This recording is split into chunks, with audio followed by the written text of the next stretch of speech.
Okay, so we're in lesson 7. Now we're going to look at audio transitions. Up until now we've looked at video transitions, and now we're going to look at audio transitions. In terms of audio, there are fewer transition options. So let's go ahead and look at them now. In your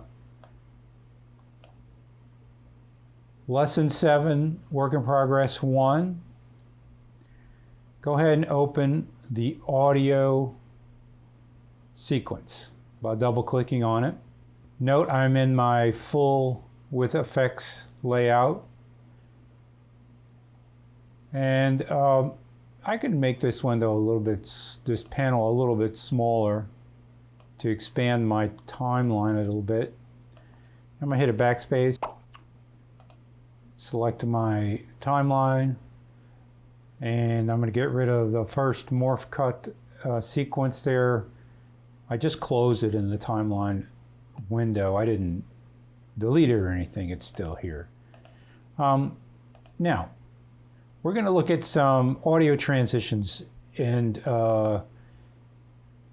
this sequence here. So if you go home and play this sequence down, you'll see that it's a little cutscene of this one being pursued by this man, sort of in a film noir type of way. Pretty neat. So go into your effects panel here and open the audio transitions folder. There's only one subfolder in here called crossfade. Open that and you'll see that there's 3 different types of audio crossfades. The first one's called constant gain. At page 200 in the book, it explains what these 3 styles of crossfades do. The constant gain crossfade transitions audio by using a constant audio gain adjustment between the clips. What it does, though, is it leads to a slight perceived dip in the audio level for the listener. So the audio between the first clip and the second clip kind of dips in between the two. The constant power, the one underneath it, is a default audio transition. You can see it's got a blue outline on it. Creates a smooth, gradual transition between the 2 audio clips. So it's like a video dissolving away. The outgoing clip fades only slowly at first and faster towards the end of the clip. For the incoming clip, the opposite occurs. A crossfade is useful in situations where you want to blend the audio between 2 clips without a dip in the level. And finally, the exponential fade creates a fade between clips. So it fades out, fades up the audio. So this is usually used at the beginning or the end of a clip when you're fading in or fading out. So page 201, let's open the sequence. We've got the sequence audio open, and I'm going to select it and grab the exponential fade from the effects panel and drop it on the first clip. Note you can't drop it on any of the video clips, but drop it on the first audio clip. Now go to the last clip in the sequence, highlight the edit by clicking on it, remember. Actually, they say click on the right side of the edit, but click on the edit. And we're going to right click here and apply the default transition. The default transition is constant power, but notice it also applied the video default transition as well. So if you just select an edit and apply default transition, it's going to lay both the audio and the video. I'm going to deselect this edit by going Control-Shift-A. And if I hit Alt select, then I only selected the audio portion of this clip, and now I hit apply default transition. It only applies the default transition to the audio track. So remember, Alt or Option A allows you to select one portion of the linked clip, the audio versus the video. I went ahead and selected them both again, and I'm going to apply default transition. So the video transition has been applied as well. You can change the length of a transition. I'm going to zoom in here a little bit, a couple of pluses. Go to my V tool by clicking V. You can hover over a transition and extend the length of it. We already saw that sort of with the video transition, same thing. So I can make them match in a way. Hit my backslash. Hit Control-Shift-A, deselect everything. Go to the beginning of the sequence. Now, remember earlier, we had gone to sequence, selection follows playhead. We had turned that off. So I'm going to turn it back on. And now what happens is wherever the playhead is, that clip is selected, right? So this is sometimes useful when laying down transitions because it automatically selects the clip. So we're going to go ahead and select the first one. And I'm going to do a Control-D. And it applies the default video transition to the beginning of this sequence, in other words, the clip. So this way of using the selection follows playhead is useful sometimes when laying in transitions. Shift Command A, Shift Control A on a PC.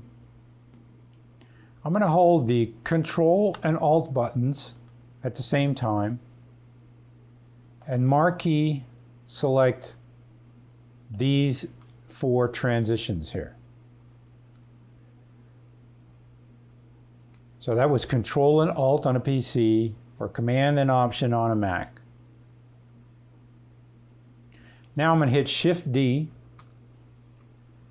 and although you didn't see that because it's very small, I want to do Control Shift A to deselect my edits, and now you can see the default audio transition has been applied to all 4 of those edits. So if I go home and play this back, my default video transition had been changed to the slide instead of the fade up. So now you have these nice fades and a little slide. You have nice audio crossfades, which really smooths out the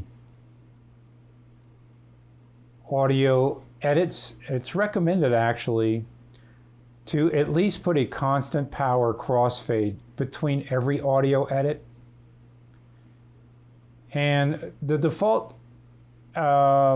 duration here, that's selected as the default transition. If I go to my edit preferences, if I go to timeline, my audio transition default duration is 5 frames. That's okay. That's probably reasonable. You could lower it to 3 frames. If you're, for example, doing a interview and you have a bunch of audio cuts to get rid of the ahs, or the empty spaces. For example, I'm going to go ahead and Alt-Shift to select only these edits, these audio crossfades, and delete the audio crossfades. And now Control-Alt or Option-Command, select these transitions, and then Shift-D to apply the default audio transition to only those transitions. And now my transitions are shorter. They're 3 frames long, and that's, you know, typically the way I like to keep it. But if you're doing a scene where there's action like this, you might want it to be a little bit longer, like 5 frames long.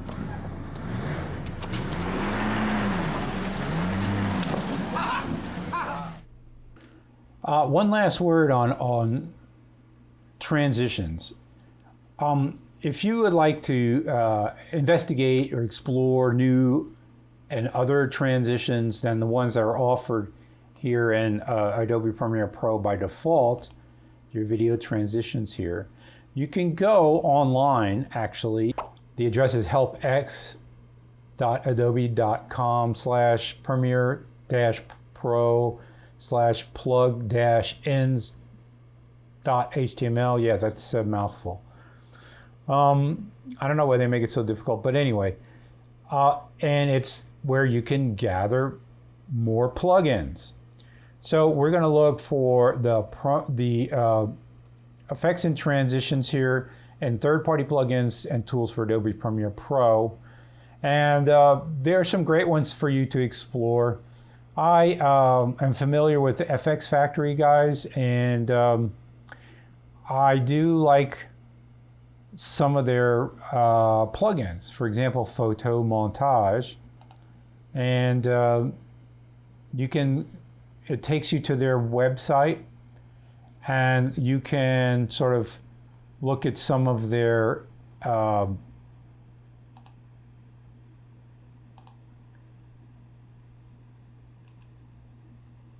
just quickly window under photo montage. Look at they explain how you load this up into your system, and then they explain where it goes. 5 seconds. And so it's very thorough. In the titles category for some added. They explain all the different options. FX Factory offers, and then you can create. Lastly, I'll turn on motion blur for some added realism. Really nice. Photo montage gives you some quick but powerful photo montage video edits just by using this plugin. You see, it actually will do all this work for you. FX Factory offers. So that's a neat thing. This page is full of good suggestions.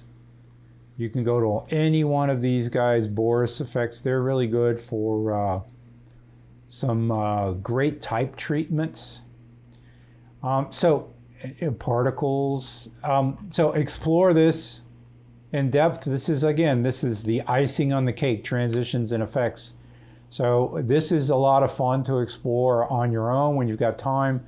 And these are things you can use to enhance your video edit. So we're done with lesson 7 here. Let's go ahead and save as work in progress 2. We made some changes. And close this project. And we are back to our home screen. Okay, we're going to go ahead and open lesson 8. Now notice my lesson opened right away, and my full with effects layout. That's because this layout was the layout that I last saved a sequence in. And the reason for that is that in Window, drop-down menu, I went to Workspaces, and they turned off Import Workspace from Projects. So if you turn that off, it will not import the workspace from a previously saved project. In other words, in this case, it would have been the editing workspace. Instead, we'll open up your project in the last used workspace, which in my case was full with effects. So I'm going to switch it back to Beau's layout just to give me more room in the timeline. And Just a quick note here, real quick. You see this clip, this sequence is already marked in to out. If I do Shift I, well, first of all, H, select my sequence, Shift I jumps to my in point, Shift O jumps to my out point. And if you notice in the program monitor, this selection is also highlighted here. Because this, and I turned off my time ruler, by the way. Here's the time ruler, and I also turned off my transport controls. Here are the transport controls. I had turned them off simply because I'm always trying to maximize my real estate. The simpler the better, in my opinion. I try to keep things as simple as possible. Like, I think that's very tall. I don't need that to be that tall. Select H. I can shrink that a little bit. Certainly the audio ones as well. I can do a backslash. I like things to be tidy. This is not very tidy here in this project lesson. There's a bunch of, and these are just the examples of what we're going to be working on. There's a bunch of edits here. These are edits, and remember, I made my edit default label green. So if I create a bin, I could call this edits and give it the green label to match. And, well, actually it was forest, wasn't it? Well, I'm gonna color it green. Sorry for jumping around like this, but I'm gonna color it green. And I'm gonna select all these edits, Shift click, remember, and put them in my edits bin. Now I can sort this by color with the edits at the top. So now that's much more tidy, you see. So we have a 4-point edit set up here. They want you to go ahead and go get LARA 4 in the clips to load. I can just double click on this. LARA 4 is here. I'll double click on LARA 4 and that will load it into the source monitor. Now I also have I can turn my time ruler off here as well. So you see how I'm maximizing my real estate, keeping things very simple. My loop playback is not showing though, because transport controls are not there. I do not have a keyboard shortcut assigned to loop playback.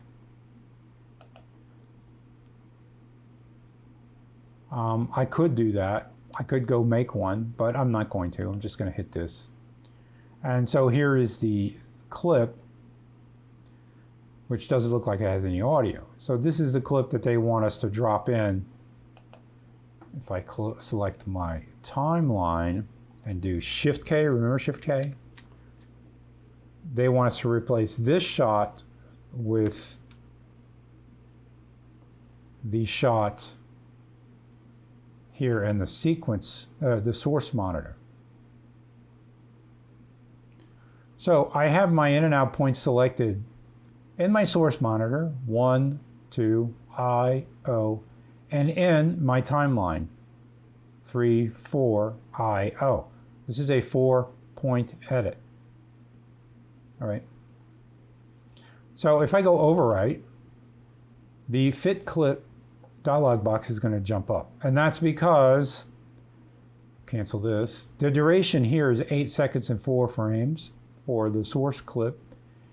And the marked duration in the timeline, which is displayed here, is 2 seconds and 5 frames. So obviously there's a duration mismatch. We'll go ahead and do my edit anyway. And we already saw all these different options. Now change the clip speed. It's called the fit to fill, remember? Sort of like similar to the replace edit. It's going to change the speed of this clip. I'll go ahead and do that edit. Now if I do a hit H, oops, sorry. By the way, H, which is my new select timeline button, will cycle through any sequence, any number of sequences that are in the timeline. So I've got 2 sequences right now.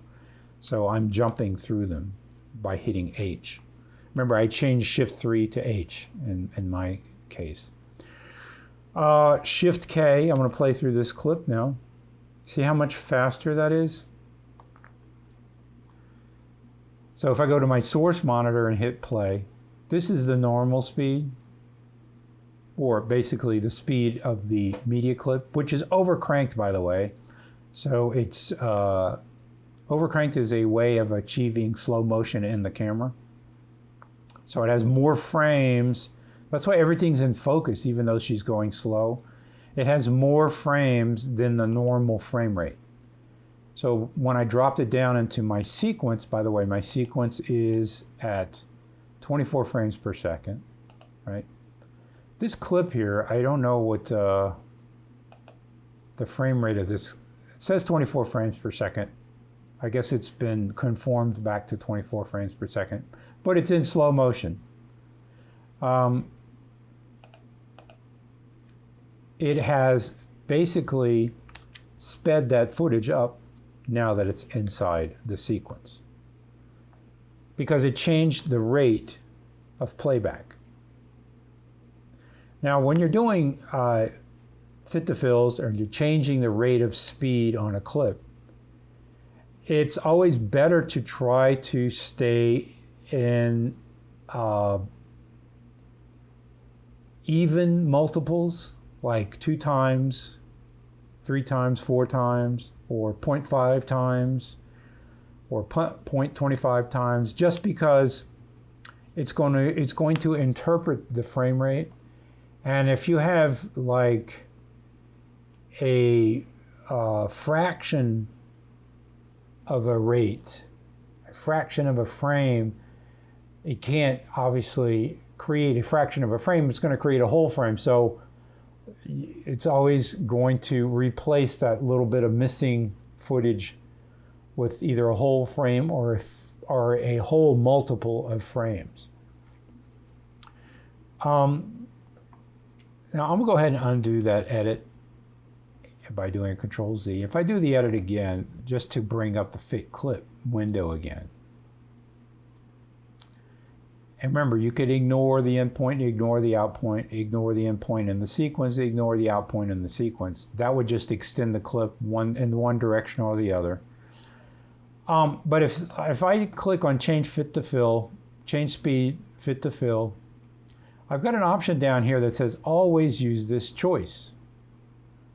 Now, I'm not going to turn it on because, well, let me turn it on real quick. Okay, so if I hit always use this choice, right?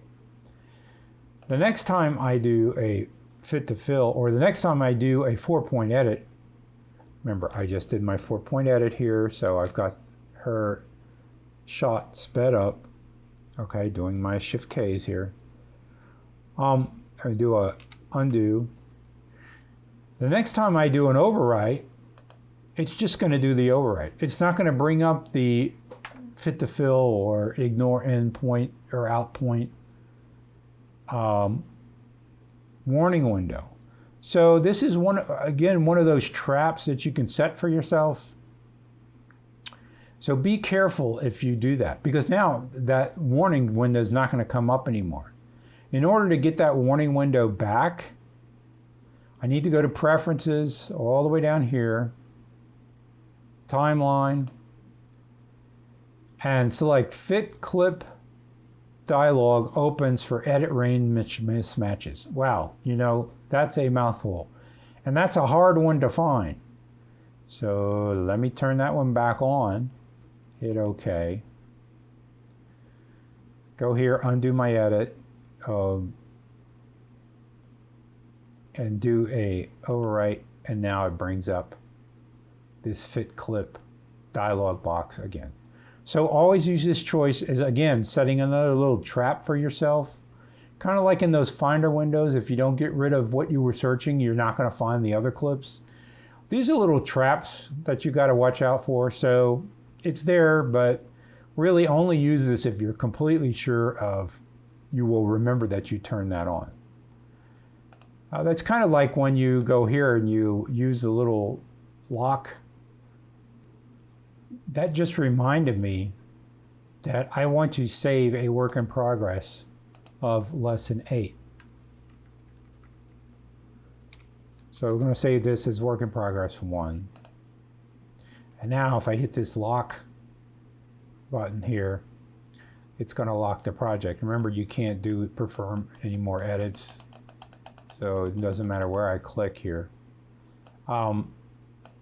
That's useful, but also it's a little trap that you could set for yourself if you don't remember that you locked your project. This one's not as bad because you can kind of see it here, a little red icon. But the fit to fill one is tricky. So watch out for that. The fit to fill one will just disappear, and you'll need to go back and re-enable it in the preferences. Notice here, now that my project is locked, if I go to my source window and I try to do an overwrite or an insert edit, they are grayed out. So I cannot make any edits. So I'm gonna go ahead and unlock that, of course. So let's go to our edits folder. Note what I just did there is I ordered it by name so I could see sequence number 2 there. And double click on sequence number 2. And if I play this clip, it's playing in slow motion. Now, they explain that this clip was recorded at 96 frames per second. Like I said before, that this previous clip, Laura 4, was also overcranked at 96 frames per second. By the way, 96 frames divided by 24 equals 4. So you see it's a whole number. These were shot overcranked by 4 times. I can pause on each image, and each image is very clear. That's because this was shot at a much higher frame rate. Even though it's playing back at 24 frames per second, there were actually 4 shots for each one of these single frames. Okay, that's getting into the weeds a little bit, but that is what overcranking means. And the same thing here for this clip. It was overcranked at 96 frames per second. So if we already saw this, if I reveal it in the project by right-clicking it, it shows me the Laura 1 clip in the bins, clip to load here, bins.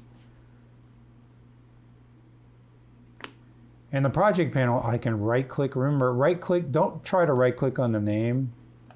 Right-click, when you're clicking, always click on the icon of things, okay? And go modify up here, interpret footage.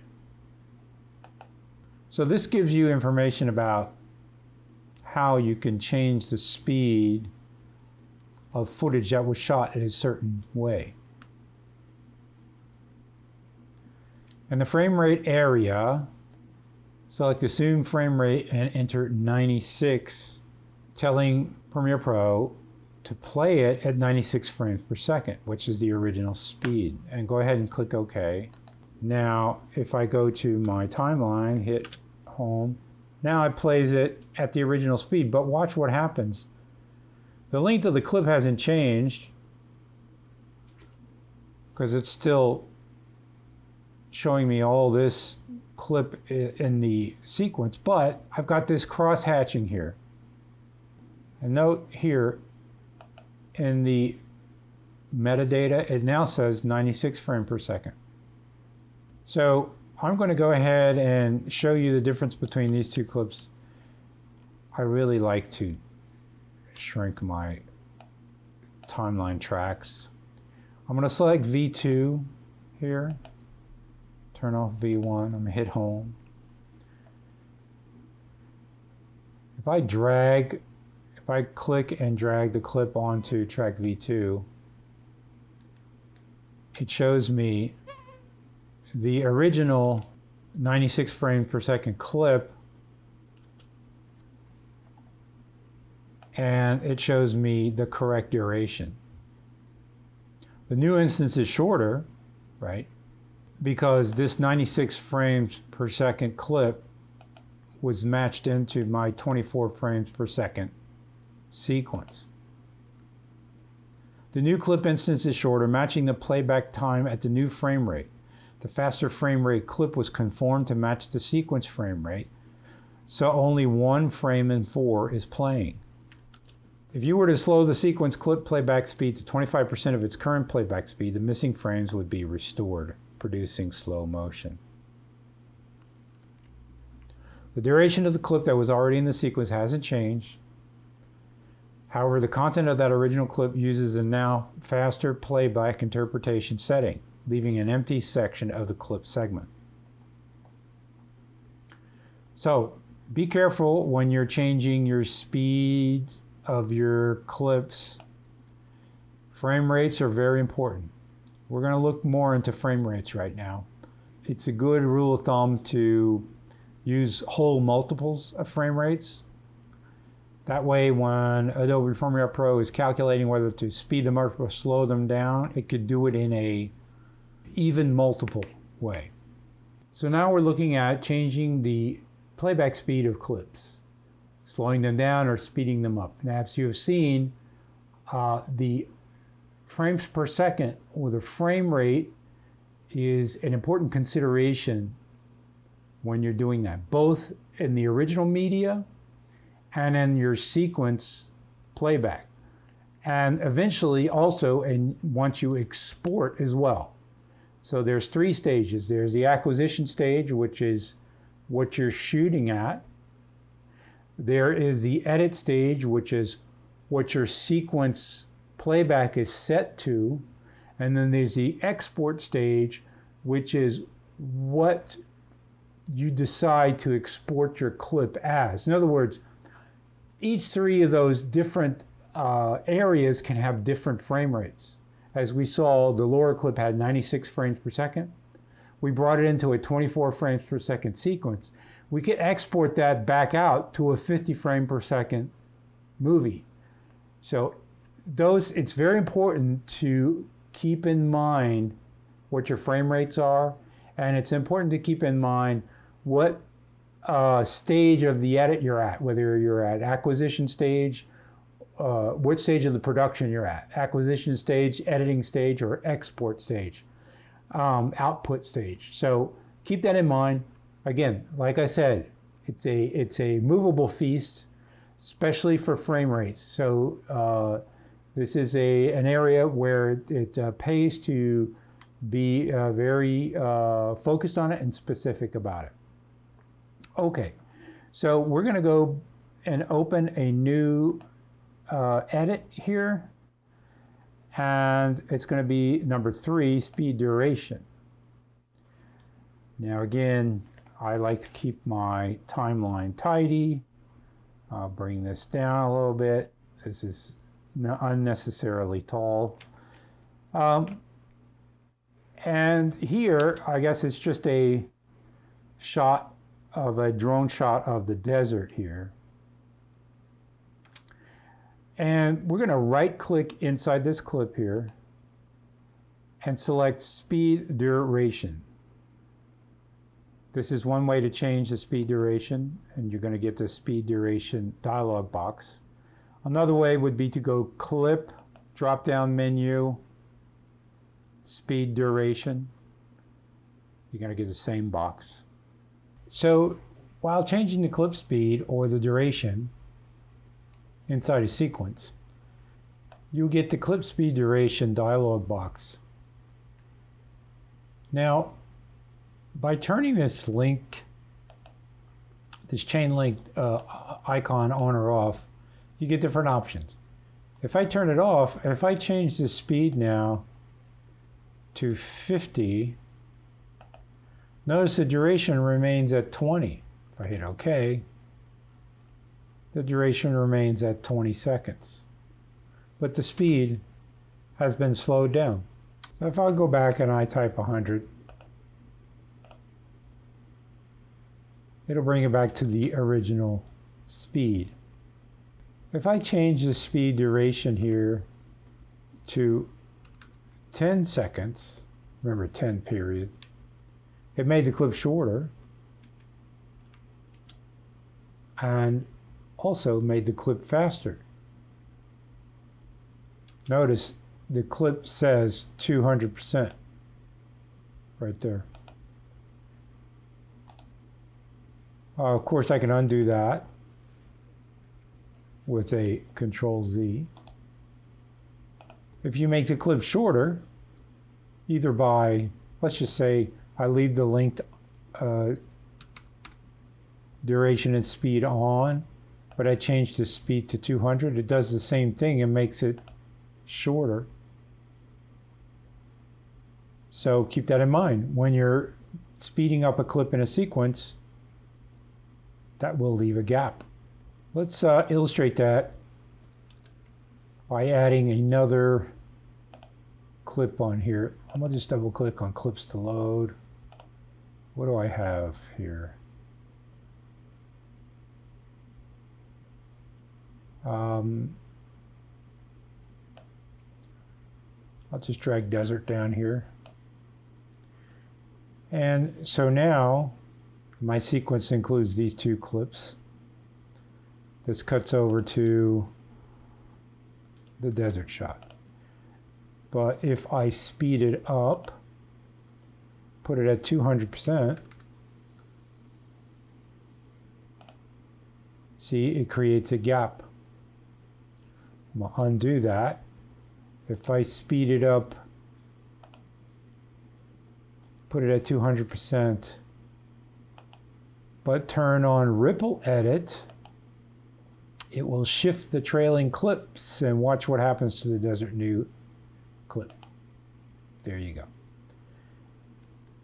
So now it makes my shot faster, and it rippled the rest of the sequence forward. And of course, I could play this clip backwards by hitting reverse speed. And now the clip plays backwards.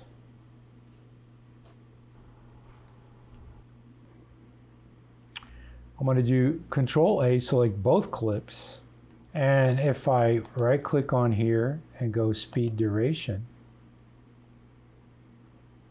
and I put the speed at back to 100%,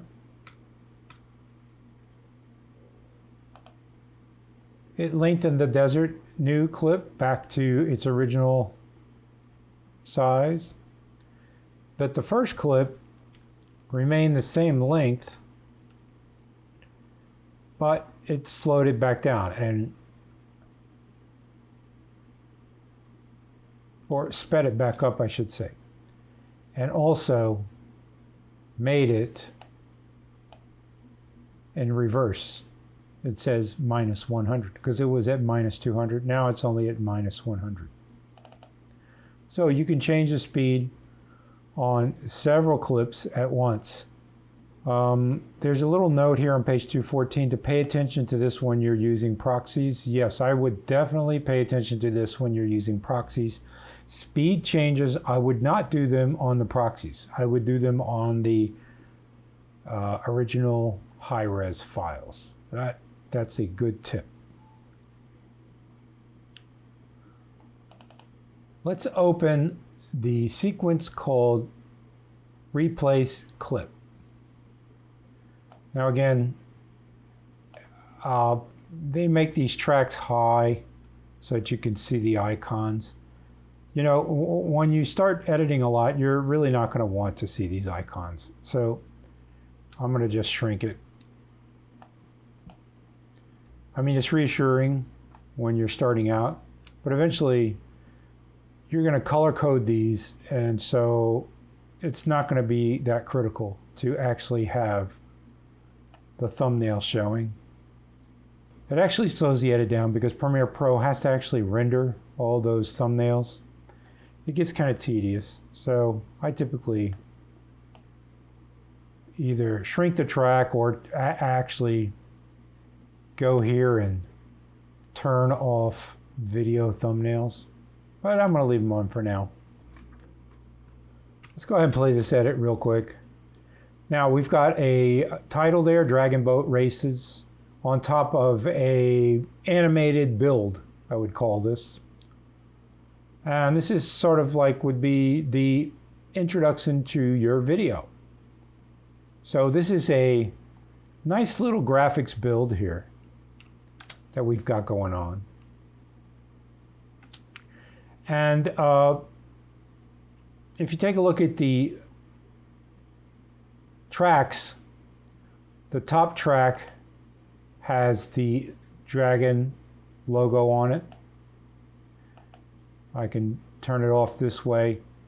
The track underneath it has a gradient on it, which is giving it this little toning. We're going to go ahead and replace one of the shots here. Shot 4, which is this one, is repeated. So we're going to go ahead and replace it. Notice that I have my selection follows playhead is still on. So wherever my playhead goes, it selects the clip that it's on top of. That's useful sometimes. Sometimes it's actually not useful. So we'll just leave it on for now.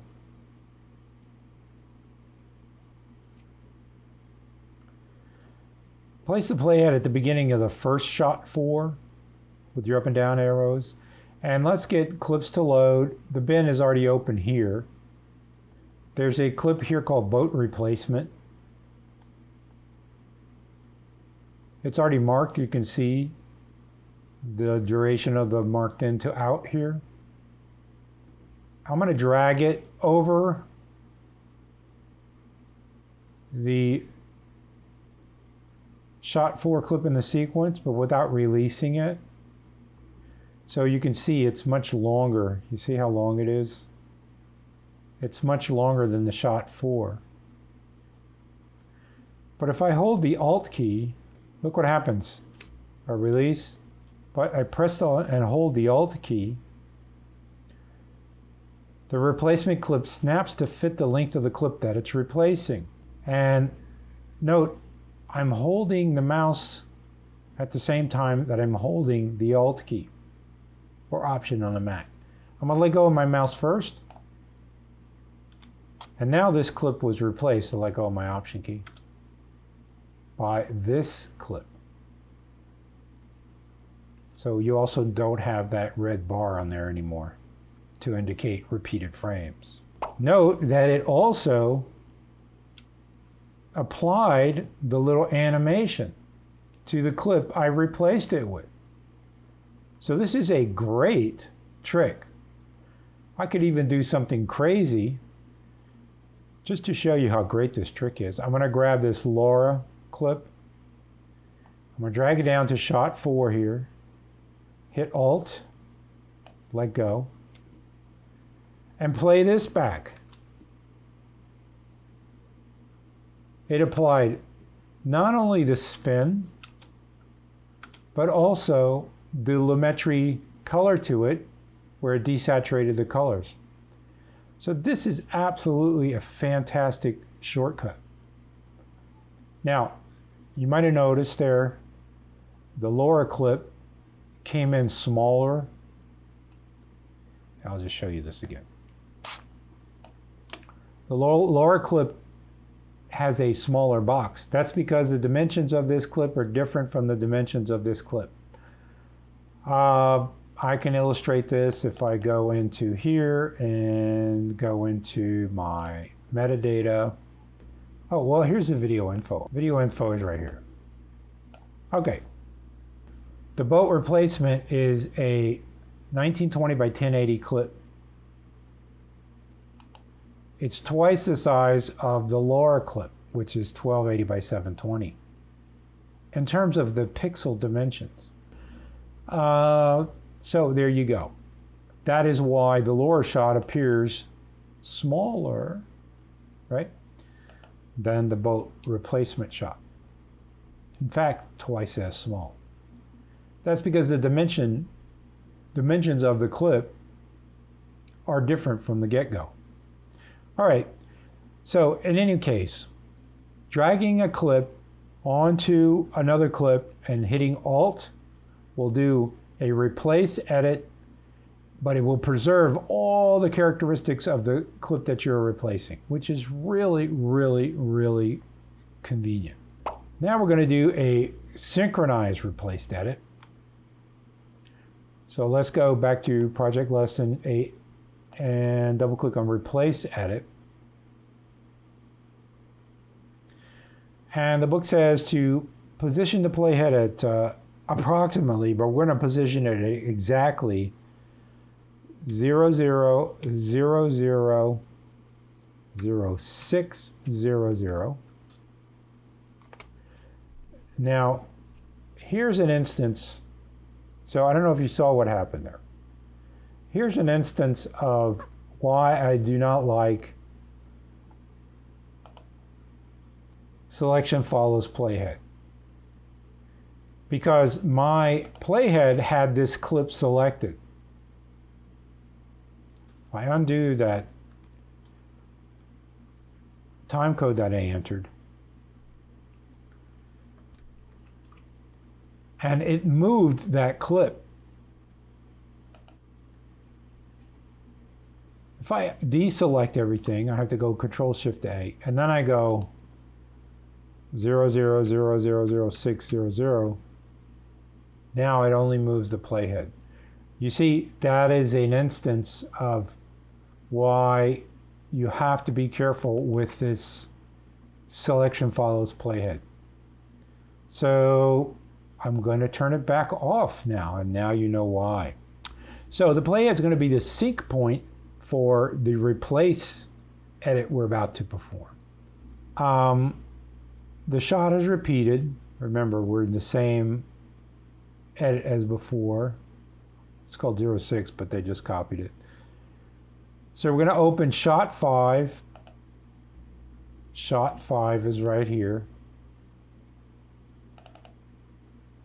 And that's going to be this shot. I can scrub it back and forth. It's a dog and a lady. It's also got some audio connected to it. There's a marker here already. So we're just going to go to that marker. Now, if I place my playhead here, to go to this marker, all I need to do is Shift-M, and it snaps it to the marker. If I place my playhead over here, I need to do Control-Shift-M to go backwards towards a marker. So Shift-M jumps to your next marker, Control-Shift-M jumps back to your previous marker. Now I'm going to make sure that the timeline is active by hitting H and go Clip, Replace with Clip, From Source Monitor, Match Frame. Now notice what happened. It replaced the clip, did a fit to fill. There's no in and out points here, so it actually did not do a fit to fill, it just, because there was plenty of duration there, so it just filled that up at the exact playhead location, matching the playhead location of the source to the playhead location of the sequence in the selected clip. Now if I move my playhead over here, now notice where the dog is right there. Timeline first. You have to select the timeline first because that's the destination. Clip, replace with clip, match frame. Noticed it matched this frame to that position in the sequence. I could select a completely different frame. Well, they're all kind of the same, but say, let's just say this one. Again, select my sequence that's telling Premiere Pro that that's what my destination is. Clip, replace with clip, match frame, and it matched this frame to this position in the clip. It syncs up the two playheads, the playhead in source monitor and the playhead in the timeline. All the duration effects and settings also apply to the replacement clip, the one we just dropped in. For example, if I do a Shift K,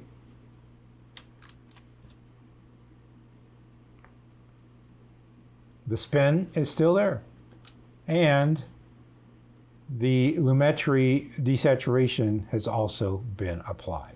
So those are some good shortcut tips for doing a replace edit and what is called a match frame edit, which is something that is very useful and you will tend to use a lot. Match frames are important, and the way to do a match frame is to line up your playheads both in your source and in your sequence and drop your edit again precisely where the playhead is. So this is typically something you want to do with a command, not so much with dragging, although when you do an option drag or an alt drag, that works well as well. So, but just keep in mind, when you're doing a match frame, you want to match the two playhead locations. And markers are very useful for that. Sometimes you will want to match into two markers that you set, one in the sequence and one on your source, and you want to match them up. That's a good way to do that. Also, for syncing up audio, we will see this in the audio lesson. Markers are also important, and you will need to sometimes match frame into audio. So you might have a marker on your audio track, and you can do a command, a Shift M, place your playhead on that marker in your audio track. You can go to your source. You can put a marker exactly at the frame you want to match frame to that spot in the sequence, and do a option drag or replace clip, match frame, edit, and that will match back right into that audio spot that you designated.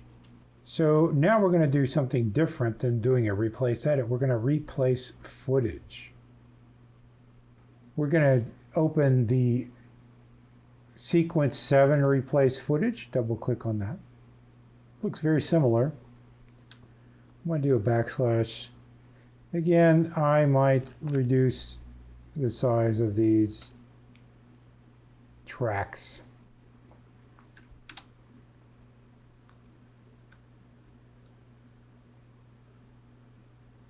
So same kind of little graphics build here for the open of this Dragon Boat Races video. We're going to replace the graphic on the video 4 track, which is the dragon logo. If I turn this off, that's this one. Dragon Boat Races. We'll go to the clips to load bin, which is already opened here. And here's the dragon logo. Notice if I had done a reveal in project,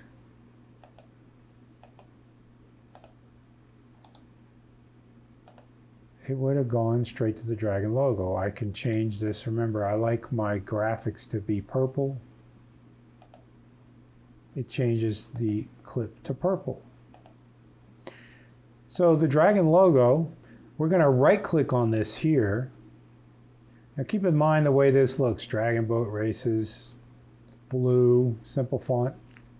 And we're going to do a replace footage. I'm going to go to my assets folder, go into my graphics folder, and I'm going to look for dragon logo fix. Hit select and look at the updated version of the dragon logo. It now updated every instance of this clip with the new logo, which is much nicer. And that was a replace footage, which is very similar to a link media right here. That's why it's in the same area. You can make that offline and link the media, where replace footage is just one step. So replace footage is very convenient too. If you want to update graphics, or you want to change, if you're doing proxies, you want to change the clip. All right, now we're going to go look at something which is a very useful tool, and actually a critical tool when you're building projects that are a little bit bigger than, say, a short 3-minute project, although it might prove itself useful in that instance as well. And as what I was talking about earlier in terms of creating pods and then assembling the pods later, this is a tool that helps you, that allows you to do that, to create pods. And it is by using what is called nested sequences. So we're going to look at how to nest sequences. In other words, a nested sequence is an edit. Let's say a graphics build like this replace footage. This is a sequence, but we can take this sequence and bring it into another sequence. In other words, you can treat a sequence as a clip in another sequence. And that becomes useful, because that's called nesting sequences. That's because you can create pods that way that you can then assemble in what is called an assembled edit.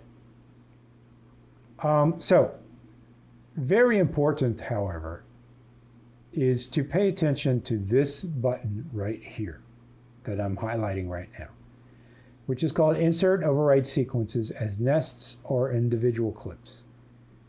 If that button is on, which it is now, even though it has a bar going through it, it's highlighted in blue, it will allow you to add a sequence as a nested sequence clip in the timeline. Now, if it is off, which looks like this, if you bring a sequence into another sequence, it'll bring all the clips and all the tracks. So we're going to illustrate that, but it's two different ways to bring in a sequence into another sequence. Let's turn the Nest Sequence button back on and open in the Edits folder the edit called Bike Race. And I'm going to go to Home, and I'll play this. And it's just it's an edit, a short edit that includes these clips. There's no audio on here, but go to Home, hit I to set an I point. In the project panel, let's go ahead and double click on the other sequence called 9 Race Open. And it's going to open up its own window in the timeline. Here's the bike race. Here's, I'm going to drag this down a little bit. Here's the race open. And the race open is this. It does have music, and it has a whole montage, video montage, and type, and all this kind of stuff. So the bike race would be considered, let's say, a scene, an edited scene, whereas the race open would be considered a graphics build. If I go to my bike race, put my plate at the beginning, for example, and I click on 09 Race Open, you see here, and I'm going to make this a little bit taller here. It has V1 and A1 selected.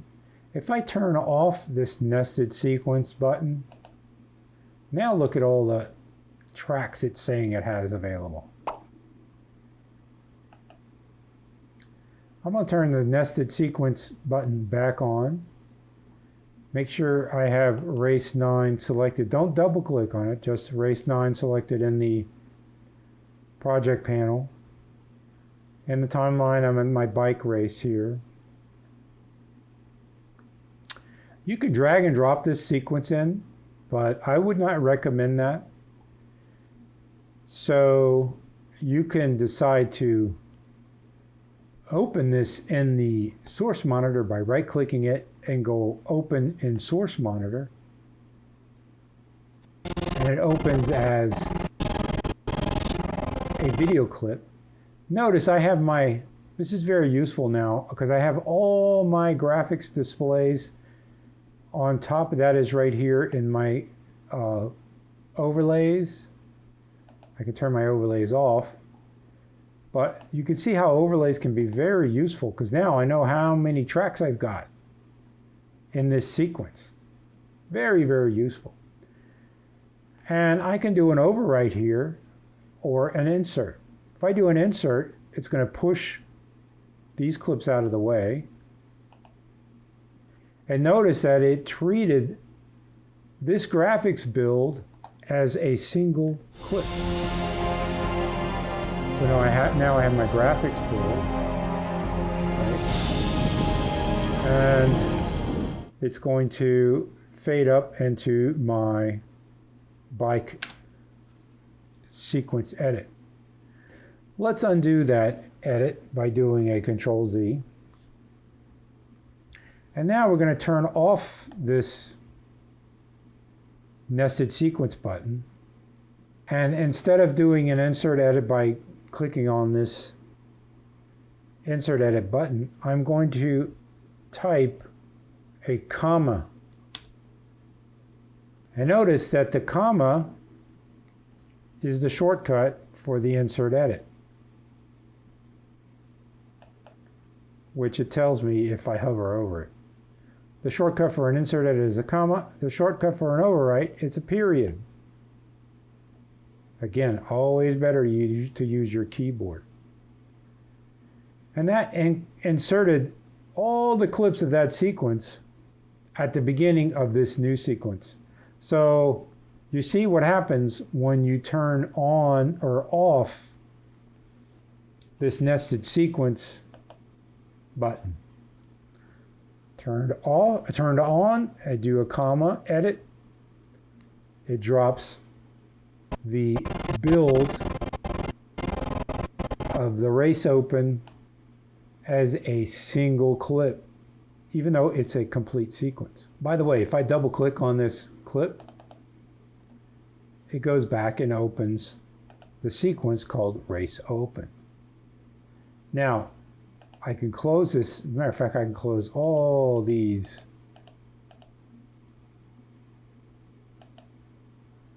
sequences here, and now I only have the bike race sequence open.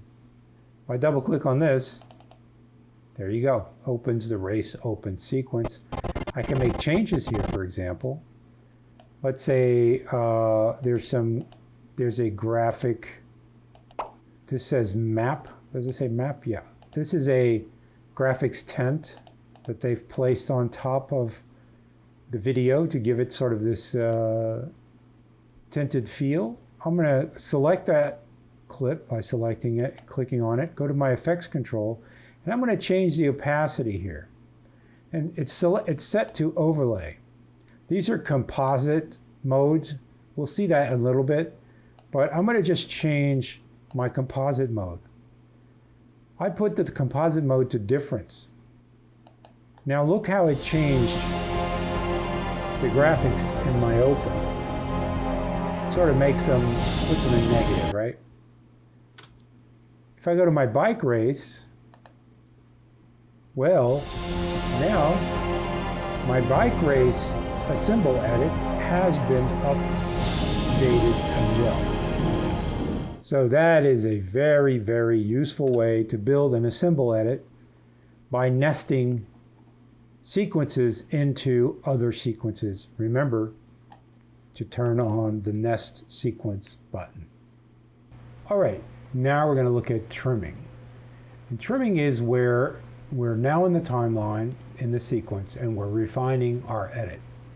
So we got to the rough cut, we dropped our rough cut into the sequence, and now we're going to refine the edits one way or the other. Trimming is where a lot of that work gets done, and these are very useful tools that are going to allow you to precisely chop your video the exact way you want it. We saw moving clips around a little bit with dragging and dropping, but now we're going to see very sharp tools. Remember the sharp tools, the sharp knives. We're going to see very sharp tools that do very specific things and that will help you to polish your rough cut. And I would suggest learning these at a slow pace at first, getting used to all the keyboard shortcuts for these, and then little by little you will get used to using these and you will become much faster in the sequence, in the timeline, once you have all these tools at your fingertips. So let's go right into trimming. All right, I have lesson 8 open here, and I'm going to go ahead and save as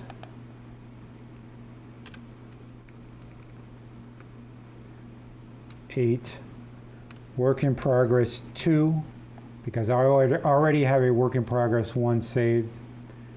And this is going to be the trimming lesson here. Go ahead and open the first sequence here called regular trim.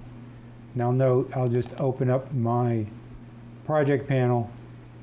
It's inside, it's part of this list of sequences, which I would typically put into a folder called Edits.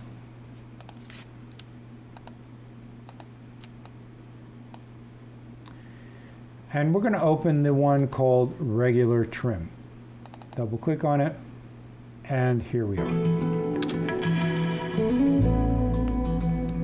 Select H, go to Home, select backslash. So we've got a video montage with some music. So before we get into this, I'm going to double click. We have a clip here selected in the sequence timeline. I'm going to double click on it. Double clicking a clip in the timeline opens it into the source monitor. You see? If I double click on this clip here and I zoom out a little bit by doing minuses, you can see I could also adjust it using this. You can see there's a selected portion of this clip which is from end point, Shift I, to out point, Shift O, which is this portion of the clip. Now if I adjust my out point, let's say I put my playhead here and I hit a new out point, I hit O.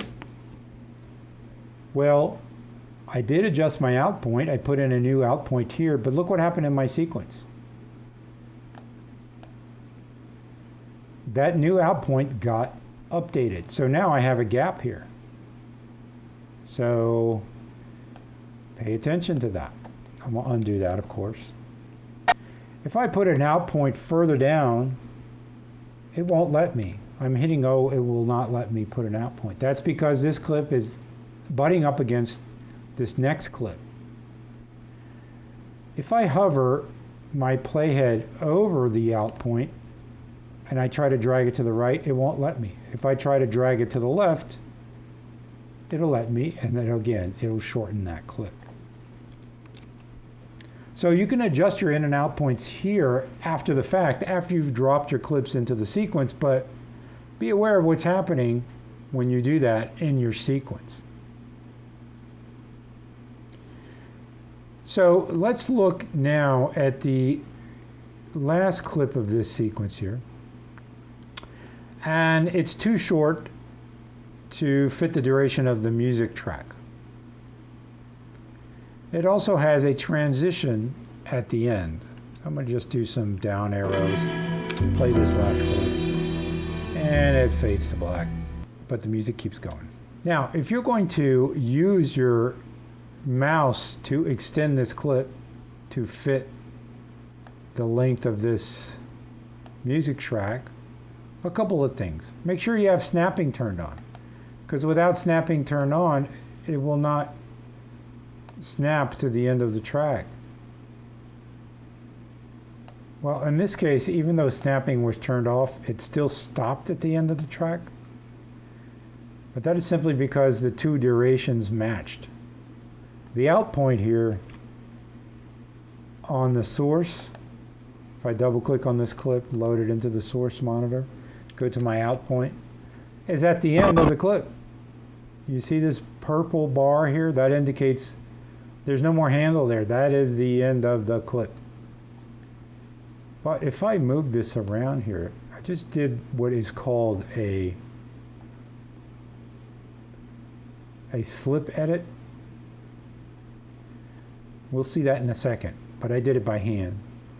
Now, with my snapping turned off, you see, it doesn't snap to my playhead location.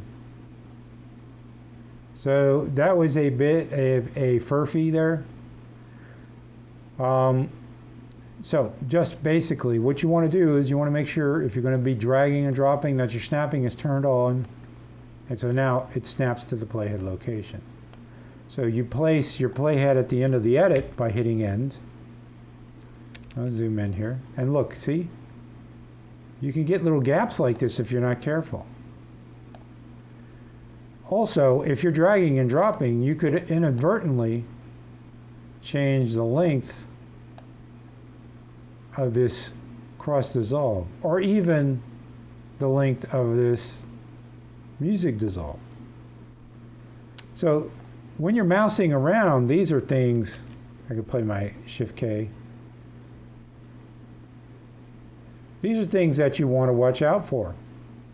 So if you're performing edits using your mouse, you're probably doing something like this, and then you want to extend this one like this, but then you don't have enough footage, so then you go like this. Make sure they're up against each other.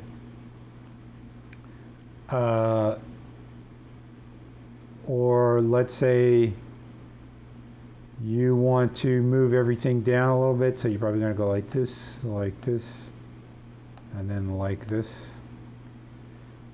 This is a very, very awkward way to edit. All right. We're going to look at a better way to edit. So instead of using your mouse, whether it's in the source window here, shortening a clip, notice it cuts it here too, or extending it, or mousing around in the sequence timeline window, let's look at what is called a ripple edit. So I'm going to go to my lesson 8 project and open, double click on ripple edit. The ripple edit is right here. Now the shortcut is B typically. I changed it to E. That's only because to me it just seemed to make more sense. Just as a footnote, B in Final Cut Pro was the razor blade tool, so I don't like having B as my ripple edit tool. I use E for ripple edit, E for edit. Doesn't matter, you can keep it at B, it's fine. Remember, keyboard shortcuts can get changed here in this interface. And my E key is here, ripple edit tool. And notice my B key is empty because I changed it. So I have my ripple tool selected. It looks like this. Note that if I click and remain clicked, there's 4 variations of this. In other words, there's other tools underneath here. There's a roll edit, there's a rate stretch tool, and there's a remix tool. We'll look at those later, but right now, we want to make sure you have the ripple edit selected. Let's look for shot 7. Now notice in my timeline, look at the cursor. The difference between the V tool is my normal pointer. My ripple edit tool is this icon. It does not allow you to do anything on the middle of the clip, but when you hover to the edge of the clip, it allows you to select one side or the other. Notice the brackets facing to the left, and in this case, the brackets facing to the right. That's very important. The direction is very important. So grab the edit to the right on shot 7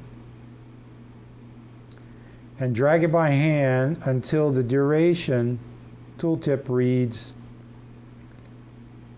1 second and 10 frames. Not the duration, but the tooltip there. Now before I let go, so I've made this clip shorter. So when I let go, watch what happens. The shot A moves in as this clip is made shorter. Now if I push to the right, it would make this clip longer and push the shot 8 in that direction. Now take a look in the program monitor. Again, I can drag my ripple edit to the right, make this clip shorter. The program monitor right now is displaying what? Well, what is exactly at 00001906, which is here, 00001906 in the timeline, which is the shot with the girl and the dog. But I'm performing an edit over here with my ripple tool, and as I perform the edits, I start dragging. Look what happens in the program monitor. There's a 2-up display. On the left-hand side is the last frame of the clip on the left-hand side, and the new first frame of the clip on the right-hand side. So the last frame of the clip on the left-hand side is not changing, but the new first clip on the right-hand side is changing. So let's say you just want to grab it from where that boat 3 comes in, then you let go. I could do a couple of down arrows and do a Shift K, and now this edit starts when boat 3 comes in. So that gives you a 2-up display here. Or I could say, no, I want it when boat 2 comes in. Shift K, play it around, and now boat 2 appears. That is called a ripple edit. What it's doing is rippling everything to the right of this edit. That is because I've got the right side of the edit selected. Now, if I had the left side of the edit selected, and my 2-up display, now what's changing is the length of shot number 6, which is the wide shot. Now that's showing me the new out point of that clip, and I can even go past the edit in either direction. And again, that will ripple the other clips forward. So the side of the edit is important.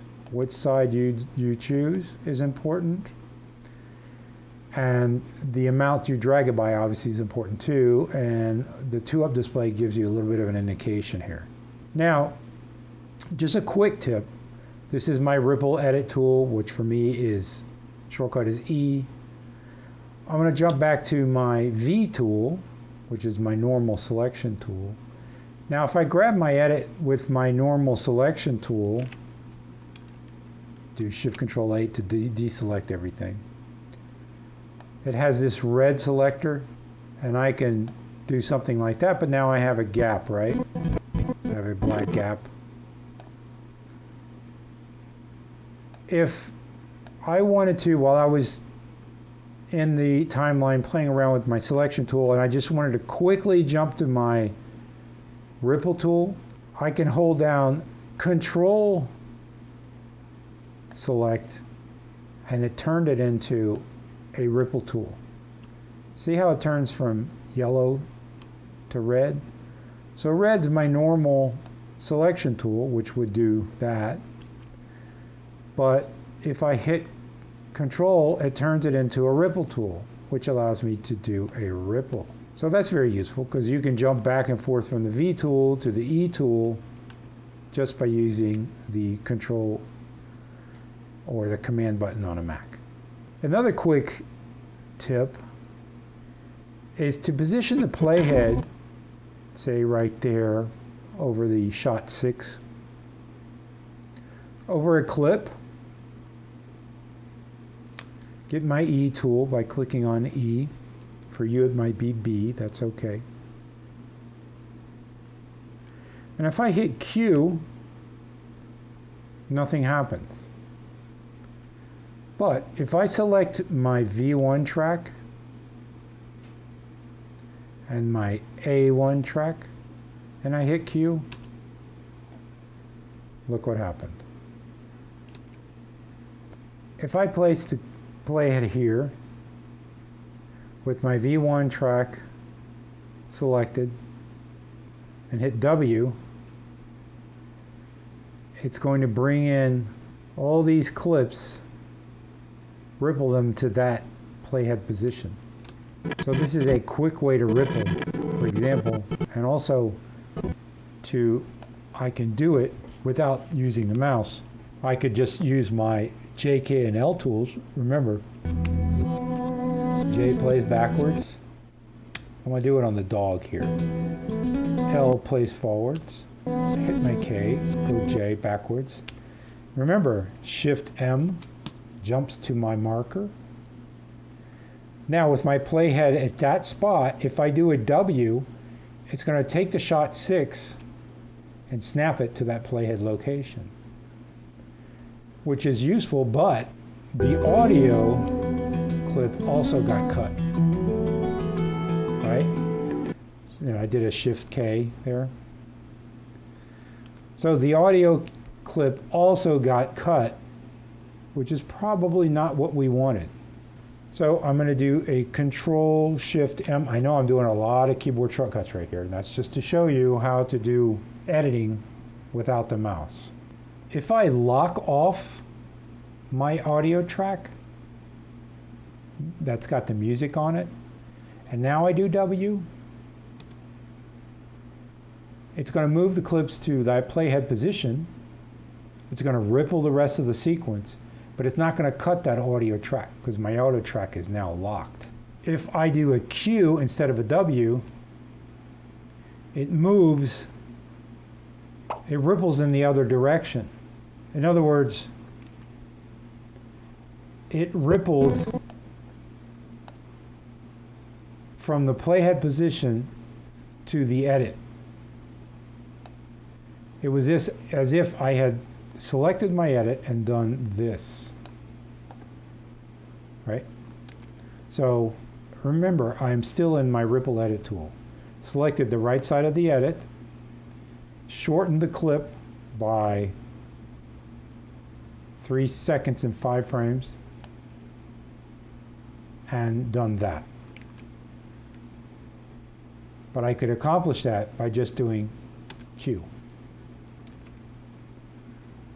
Again, place my playhead on the marker there, or you could just do J, K, and L. You could move them around.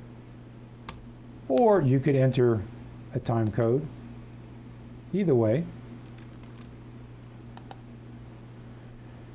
And do a Q edit or a W.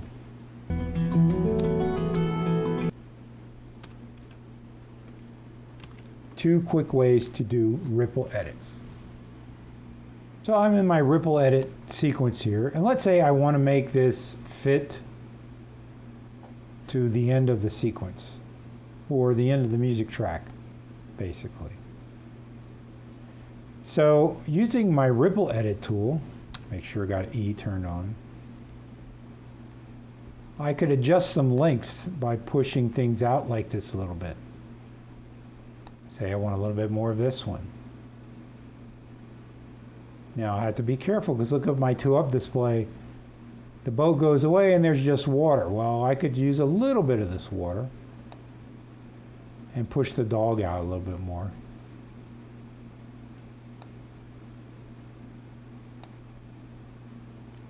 I'm still not completely yet to the end of my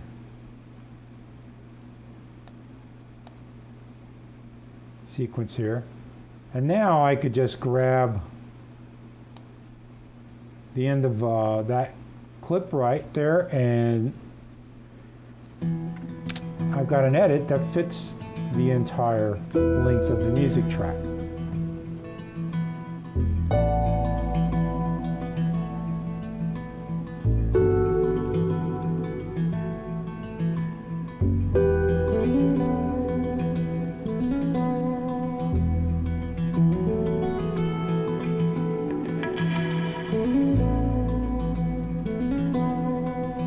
Now, in my opinion, the shot of the dog's a little bit long, but it's still a fairly good edit.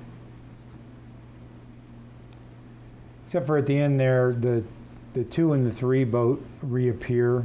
Both of those shots are kind of repeats of each other. But anyway, we're just going to leave it for that for now.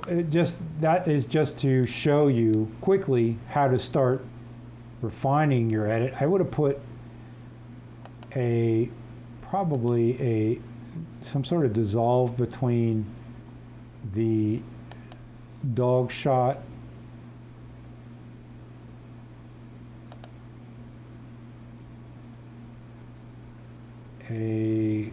cross dissolve between,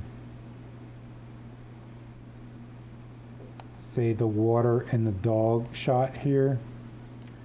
If I select H, do a couple of up edits, and do a Shift K. So that's a little bit better. So they dissolve up from the water.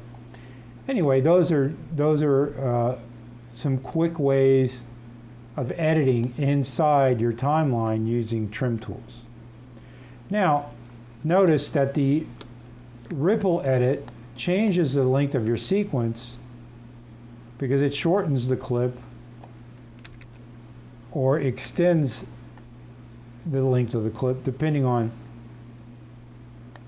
which side you're dragging towards. And let's say I want to adjust some of these durations,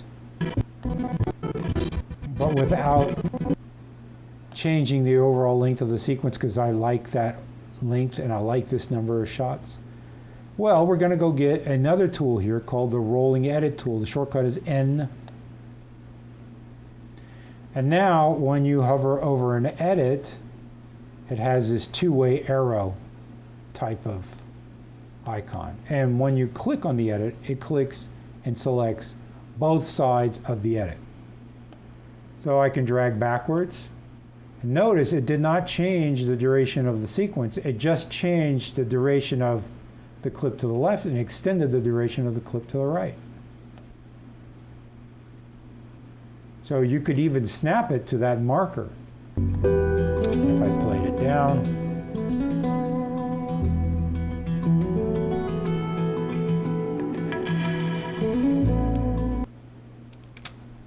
And then you could extend this one in the other direction as well. And extend this one. Extend any number of these clips in one direction or the other. using the roll edit. Roll edit's very useful for adjusting clips without changing the overall duration of your sequence. Now, notice, roll edit is working on my audio tracks as well. Anything that's in A1 is also getting affected, and that is because these clips are linked. I go back to my V tool. See how these clips are linked? I select on one at a time, they're linked. Now let's say you didn't want to change any of the audio in track A1. You could also lock it, of course. And now if I did my roll edits, it performs the edits without adjusting the audio track underneath it, just by locking that track. Now we're going to look at another tool called the slip edit tool. The shortcut here is Y. And let's just say we grab the shot with the dog on it, shot 5. And instead of performing 2 roll edits on either side of it, I just select the clip and drag it to the left and to the right. Notice the sequence duration is not changing, nor is the position of the clip. It's the content of the clip that is changing. So in the overhead display in my program monitor, I've got at the upper left-hand corner the last frame of the previous clip. At the upper right-hand corner, the first frame of the following clip. And in between, I have the first frame of the dog clip that I'm actually slipping, and the last frame of the dog clip. Let's say I want the dog to start by looking at us. So I can drag this over to right there. And then let go. And now if I do a Shift K, go back to the first edit. As it dissolves up, the dog is looking at us. Now if I go and click on this slip edit tool and find the tool underneath it, which is called the slide tool, shortcut is U. Watch what happens now as I hover over the dog clip and drag it to the right or drag it to the left. I'll drag it to the left a little bit. Again, my overhead display in the program monitor shows the dog clip is not changing. In other words, the in and out points of the dog clip are not changing. It's just the out point of my previous clip and the end point of my following clip are being changed. So let's say I want it to fade up a little bit before, so when this boat is moving in. Notice in the sequence it looks like it's selected all 3 clips. I'll let go. It's moved this clip over to this side almost by performing 2 ripple edits. A ripple edit in this direction and a ripple edit in that direction. It lengthened this clip, it shortened this clip. This clip remained unaffected.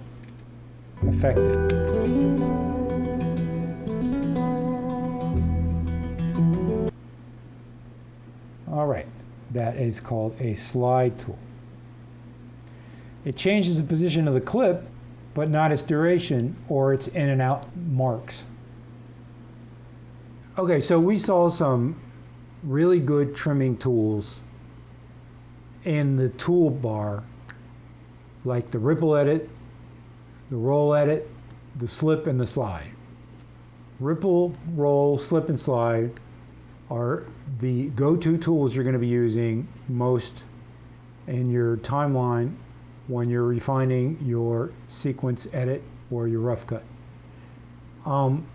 We saw how to use them using a combination of keystrokes and the mouse.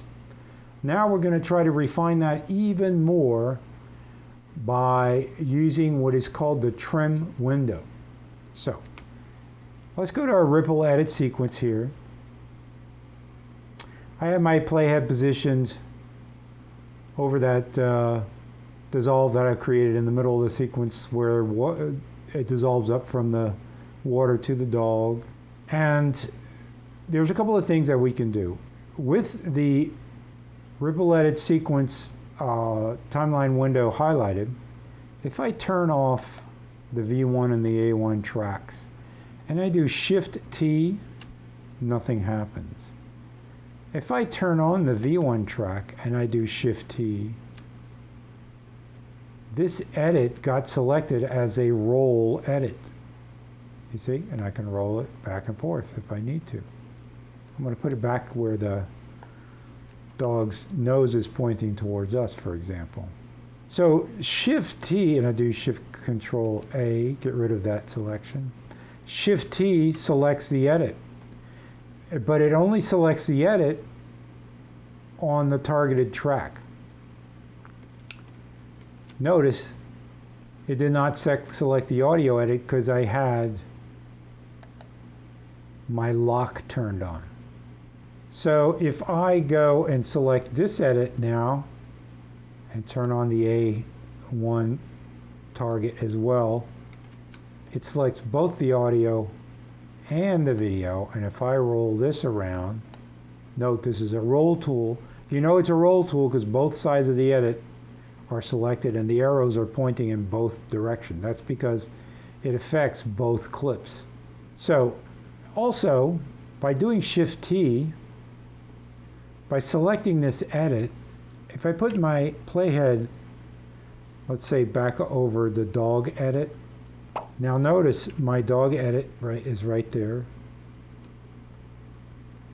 Do Shift Command A, do Shift T again. What happens in the program monitor is I have what is called a trim window open up. So keep your eye on this. We're going to look at this in a minute. This is where you can perform very specific trims. I can also marquee select, go ahead and grab my ripple edit tool and drag over a couple of different edits with my ripple edit tool selected. And if I drag my ripple edit in one direction or the other, note what it's doing.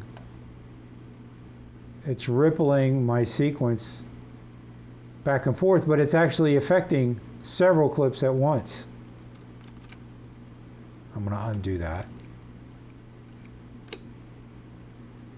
And it'll do the same thing if I go get my rolling edit tool and I click here and marquee several clips at once and I roll them, whoops, marquee and roll them all at once.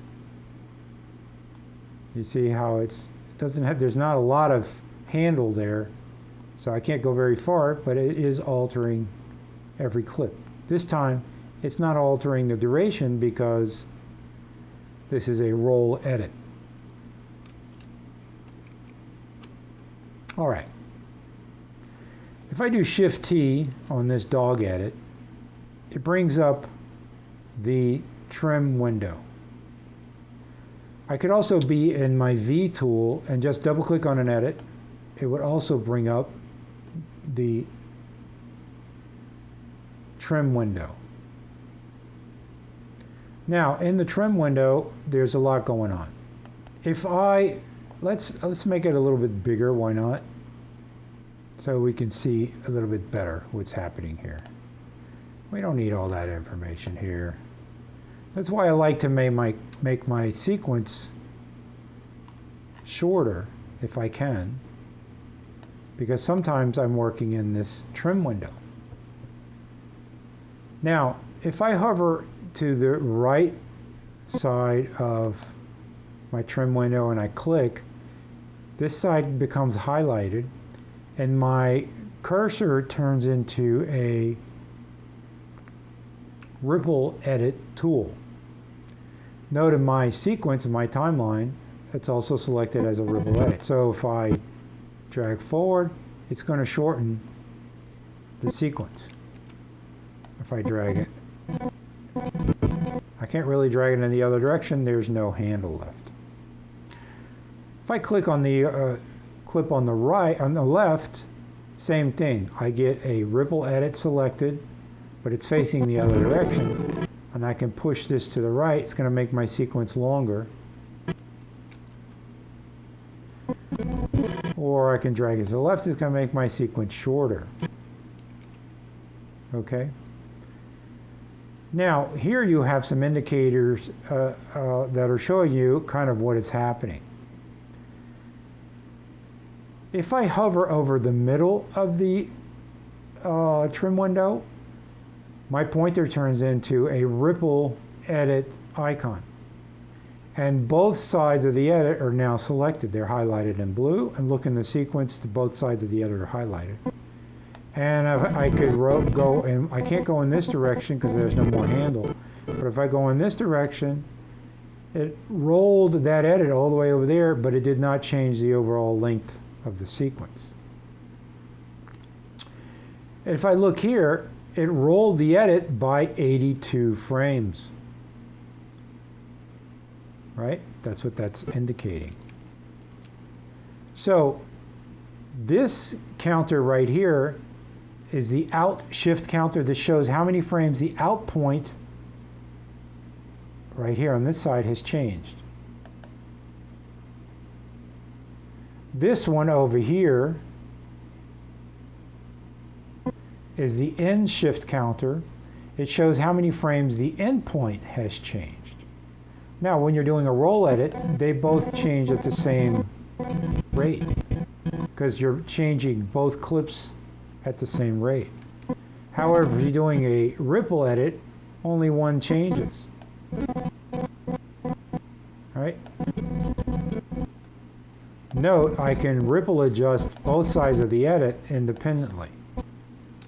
I'm going to undo that to get back to my sequence length, and I'm going to select a roll edit. Now, it's better to be working up here than in the sequence. You're not clicking and dragging things down here in the sequence. You're actually, this is sort of like a magnifying glass on your edit, what is happening at your edit specifically. Now, these other numbers, -5, -1, +5, +1, this is your edit mini frames, +5 and -5. So the -5 right here is trim backwards mini. This performs the selected trim by 5 frames. You can adjust that, remember, in your edit preferences, trim offset 5 frames. If you change that to 10 frames, this is now changed to 10 frames. Okay? Now if I click on that, it's going to roll my edit to the left by 10 frames, but there's not enough handle, so it does nothing.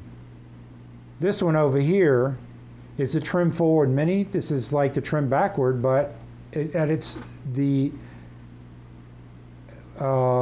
shifts the edit point 10 frames forward. So if I click on this, bingo. And I'll undo it. You can watch. You see the numbers changed, +10, +10. I'll undo it again. Watch what happens in the sequence. Boom. The edit point moved 10 frames forward. I'll undo that. The -1 and the +1 are adjust only 1 frame at a time. Trim backwards, this trims it backwards 1 frame. Media limit, you see it keeps saying media limit reached on video 1. And my pop-up here, right there. But I can trim 1 frame forward like this. Look how useful that is. I can say I just want the head of the dragon there. I moved it forward by 4 frames. How specific is that? That's great. This is brilliant. This is how you want to be editing. This is how you want to be adjusting your trims.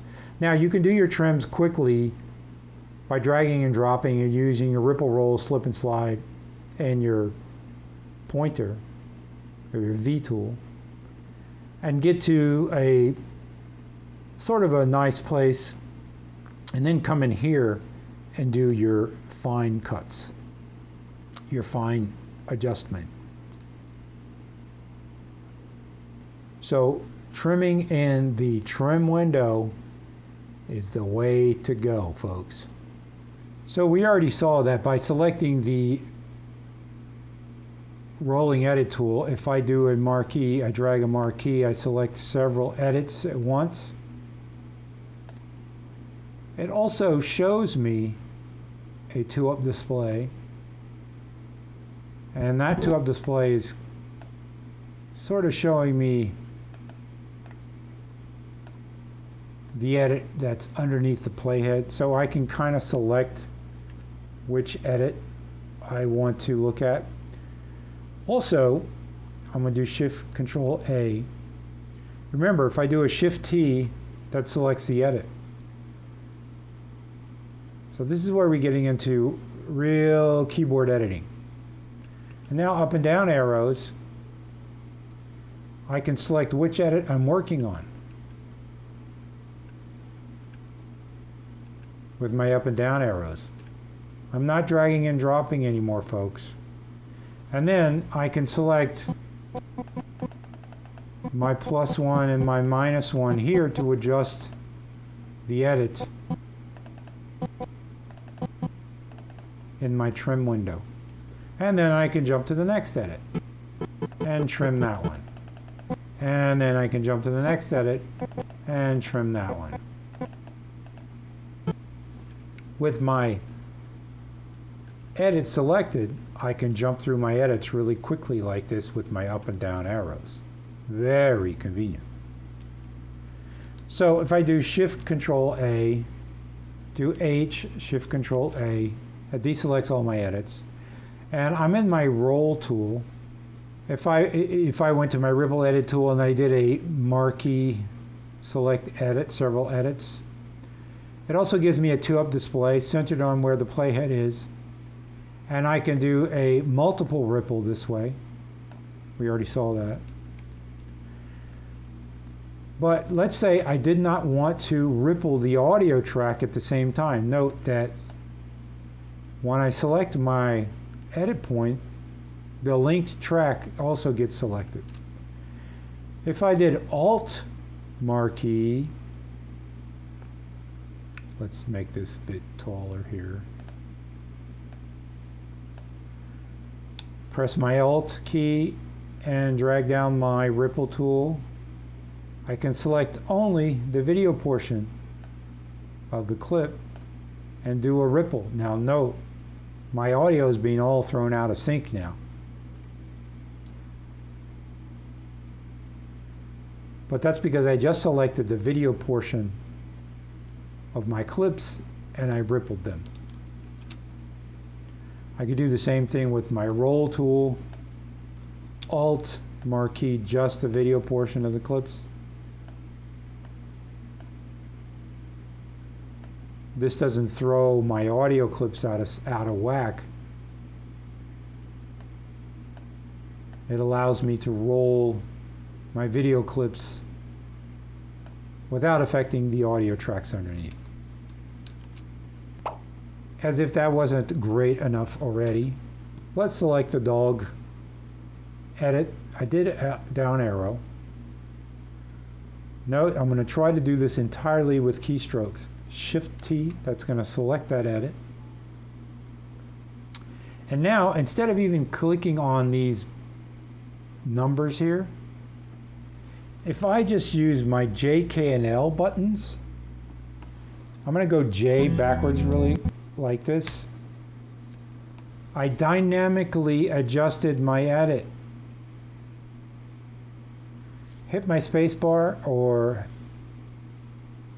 Shift K in my timeline here. See, I dynamically adjusted that edit. Let's double click on it again, reselect it. Oops, that's not what I want to do. let's do Shift T, reload the trim window. If I hit spacebar while I'm in my trim window, it's going to do the same thing as a Shift K, except it's going to loop the playback.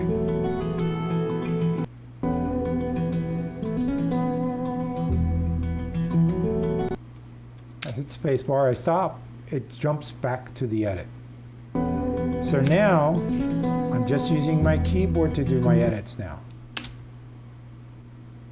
If I want to roll my edit to the right, I just hit L and it rolled it 19 frames. I hit K to stop the edit. If I want to roll it to the left, I rolled it to the left, 22 frames. Now, if I wanted to edit one frame at a time, press the K button and then hit L, one frame at a time. Now, in my opinion, it's a shame that these counters don't update dynamically, but I can readjust it to where the edit happens on the dog that's facing us. Again, I hit spacebar there. There we go. Now, I don't like, for example, in this edit, I don't like that the dog is turning while the dissolve is happening. So I'm going to go ahead and push it forward a little bit more and hit spacebar. That's maybe a little bit too much.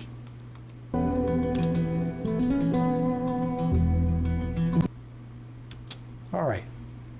Now you see how my pre-roll and post-roll, again, that is adjusted in my preferences, playback. Pre-roll 3 seconds, post-roll 3 seconds. I might adjust that to 2 seconds because 3 seconds is getting to be a little bit long now. So now when I do my spacebar, it only goes backwards 2 seconds and forwards 2 seconds. Now, of course, with my up and down arrows, I can go select another edit. Let's say this edit. Go J backwards a little bit, or L forwards a little bit, and adjust my edit dynamically like that, or one frame at a time. Very powerful editing technique. And again, just jump through my edits with the up and down arrows. I'm adjusting my shots here. You see? This is a bit of a weird edit. So the big boat turned into a little boat. That's a bit weird. So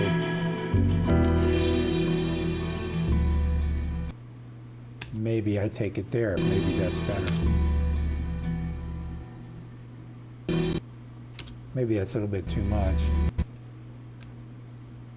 Maybe there.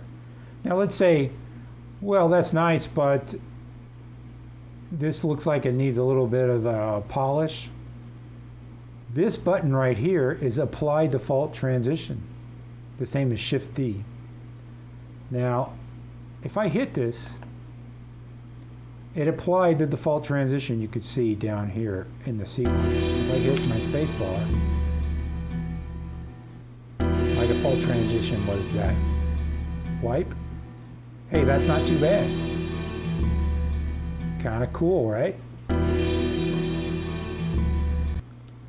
So now we're getting into the nitty-gritty of how you can use your slip, slide, ripple, roll in the trim window and really move forward quickly with your edits dynamically. Do it slowly at first, get used to it, and then once you get the hang of it, do it maybe on a simple sequence first, and when you get the hang of it, you'll see it's the best way to edit.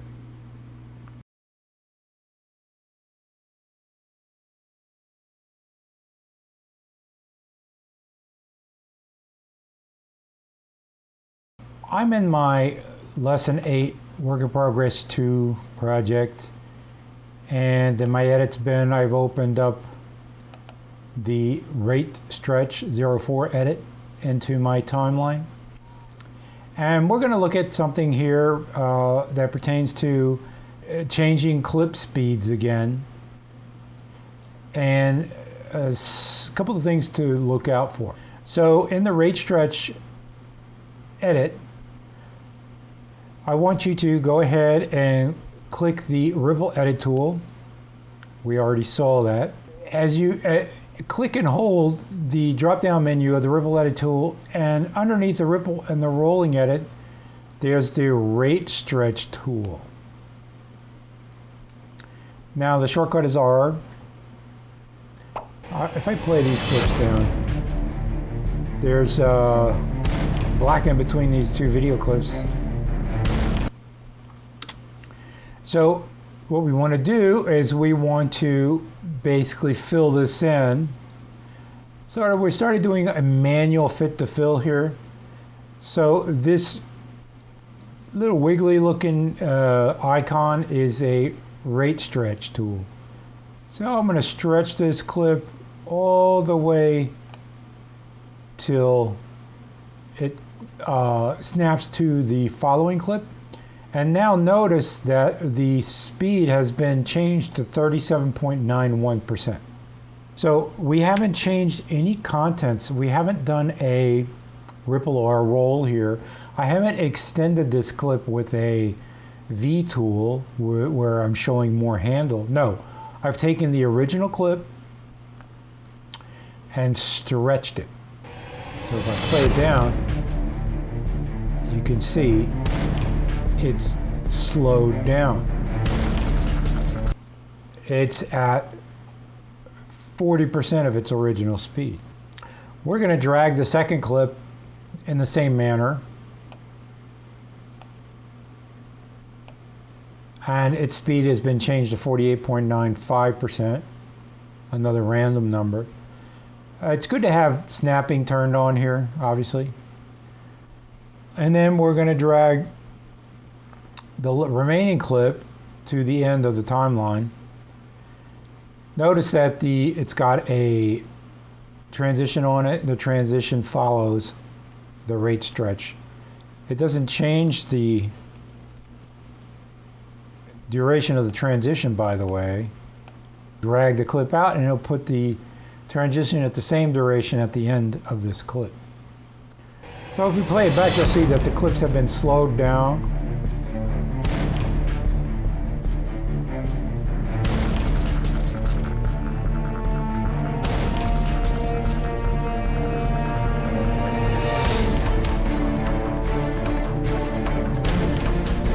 Now remember, when clips are slowed down, Adobe Premiere Pro is basically inventing new frames.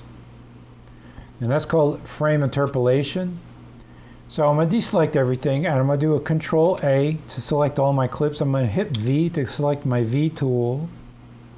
And I'm going to right click any one of these selected clips here. And go to Time Interpolation. Now in time interpolation, you have three interpolation methods. One is frame sampling, which is the one that's activated now, which basically is, remember the morph cut transition we looked at? It's doing kind of the same thing. It's taking information from the previous frame and from the following frame and kind of blending them together. So what you get is a lot of sort of motion blur type of things, and sometimes you might get a little bit of stutter as well because it's inventing new frames. Frame blending actually sort of dissolves between the two frames. It's almost like a cross dissolve between every single frame. So the frames get blended. That tends to make your video look a little bit soft and out of focus. And then optical flow is sort of an algorithm that calculates, it does a little bit of more of advanced mathematics to calculate which parts of the image don't change and which parts of the image do change, and sort of averages that out. So optical flow is sometimes a better choice, but note it introduces the need to do a render. So if I press return, it's going to do a render, and that's because simply Adobe Premiere Pro has to do a lot of calculations in the background to create these new interpolated frames. And if I go and hit home and playback, you'll see it kind of looks a little bit smoother. There is still a little bit of jagginess, and in particular, there's not jagginess, just jumpiness. We've stretched these clips terribly, and that's why we're introducing a little bit of noise into them. So be careful when you're changing the speed of clips. But like, for example, here, remember the morph cut I was talking to you about? Look at the sword. When the sword passes through the smoke, Adobe Premiere Pro kind of doesn't know what to do here. So the sword kind of gets transformed into smoke here. Look at that. And then it does this kind of weird computer kind of thing, like in the morph cut. Remember the morph cut? It's doing the same thing as the morph cut. And the tablecloth gets all weirded out too. So be careful when you're using optical flow. Typically, I like to use frame sampling, because frame sampling kind of respects the frames. It just sort of will take a frame and it'll copy that. And so it's a little bit more true to the original. So frame sampling is the default. It's sort of the one I prefer. But you saw there was a little bit of a black band that went through there. You could smooth that out by putting the cross dissolves at the edits. You could smooth that out a little bit. And if I did frame blending, you would see that everything gets a little bit mushy. So this is just another clip speed adjustment technique. See, all the image is a little bit more kind of softer, and you kind of get that almost like a steppy effect. So those are your three options. Personally, if I can, I leave frame sampling on unless it's doing something really weird and I don't like it. Okay, let's go to the trim view sequence now, and we're going to look at trims one last final time. And we're going to unleash the real power of keyboard editing. So with your playhead, jump between midsuit 00 and HS suit 017. What I'm going to do, just so we can see this, I'm going to give this a new label, and I'm going to call it red. Now, what it's done is this same clip is obviously being used in two separate locations as well. No, three separate locations. So that's why, let me turn this one to another color. Let's say pink. So this one's being used here and here, and this one's being used here and here. But we're just concerned with the edit. If I do Shift K, it's going to play through my current edit. Notice Shift K shows footage from this clip, footage from this clip, footage from this clip, and footage from this clip. That's a bit confusing, so I'm going to go and adjust my playback here. Put my pre-roll and my post-roll to 1 second. Hit OK. Now if I do my Shift K, it just shows the edit. Much better, much tighter. I like this. My playhead, remember, up, down, arrows. My playhead is on my edit. Shift T selects my edit. Shift T opens up the trim window, right? Remember J, K, and L. K, if I just press K and I can do one frame in one direction, one frame in the other direction. This is a roll edit. If I want to select a ripple edit, I click on one side and I could ripple that. Remember, it shortens the clip. If I hit spacebar, it's going to play through my edit.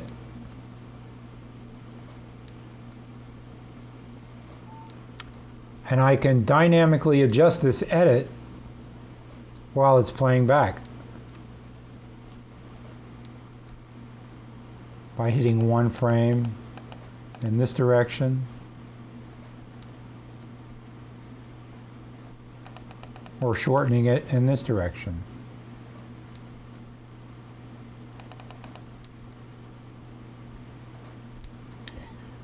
Now, if I wanted to edit in the timeline using my keystrokes,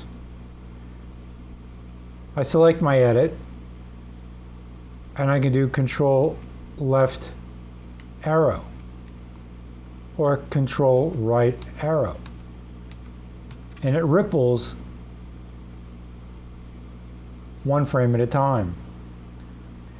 I could select the middle of the edit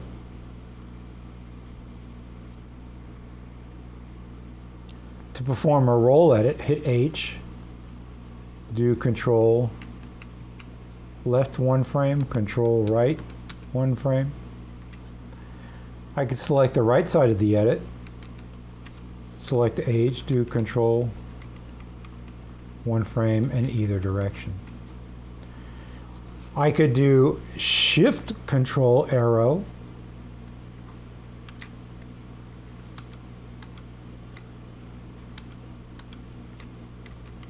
and this jumps by 5 frames. That's because in my preferences,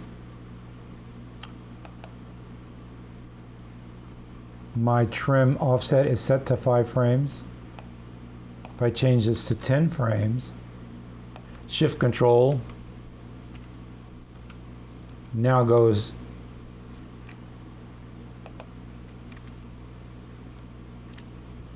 remember, I have to select my timeline each time. By the way, I wish I did not have to select my timeline. It would seem normal to me that if you're doing up and down arrows, by the way, you can also continue to do these edits anywhere in your sequence just by doing up and down arrows. It would seem to me that it would be useful if you did not have to reselect the timeline. Now you can also do this with a slip and a slide. So if I select slip, select my clip here, Alt, Control, Shift, left arrow, or right arrow. Now you might say, it's not doing anything. Remember, a slip edit does not change the length of the sequence. Also, you're not viewing this in the program monitor because your playhead's over here. Drag your playhead on top of the slip edit, and now watch what happens when I do my slip edit. The playhead's not moving. What is moving is the contents of the clip underneath the playhead. The duration remains the same, but the contents are being shifted a couple of frames to the right or a couple of frames to the left. This is also very useful to use in combination with markers. You can align your clips that way. Now you can also do a slide, and it's Option Shift comma. In one direction, Option Shift period in the other direction. That slides it 10 frames at a time. Notice it's shortening this clip, lengthening this clip, and moving this clip without changing its contents. If I wanted to slide it 1 frame at a time, just Option period or Option comma. So I'm going to make a PDF with all these keyboard shortcuts for the trims, and I'll make that PDF available to you as a download with this lesson. The link will be in the description. And these are very, very important shortcuts to know. Editing with your keyboard is always preferable. Using the trim overhead view, great way to adjust your edits. Editing with the keyboard is better because it's more precise. You're not dragging things around that you don't want to drag around. It takes some getting used to, clearly, and you need to do it slowly at first, and then eventually you'll get better at it. So, but just exposing you to all these tools is great because this will give you more tools for you to refine your edit with the slip, the slide, the ripple, the roll, and obviously the V tool. You can use them in sort of a blunt manner by dragging and dropping in the timeline. But what I would recommend is to try to wean yourself off of that sort of reflex to go for that and learn the keyboard shortcuts, which will actually really be useful when you're doing very, very precise edits. And specifically when we start looking at audio, it's going to get very important to make audio edits that are very precise and to do split edits. We already saw one split edit which was a J cut. We're going to look at L cuts as well. And that's when you split your audio away from your video, and you're going to need to be frame specific a lot of times when you're doing that. All right, that's the end of lesson C. So I hope you found this lesson useful. There's quite a lot of information, and most importantly, information about trimming and your trimming tools. Remember, we're in the refining of the rough cut stage now, where we're in the timeline. We're refining our edits by adding transitions to them. We're changing the length of the selected clips just to massage the edit. I also did a little bit of a peek under the covers as to how to better treat a jump cut. We learned a lot about transitions. So I hope you found this useful, and I'll see you in the next lesson.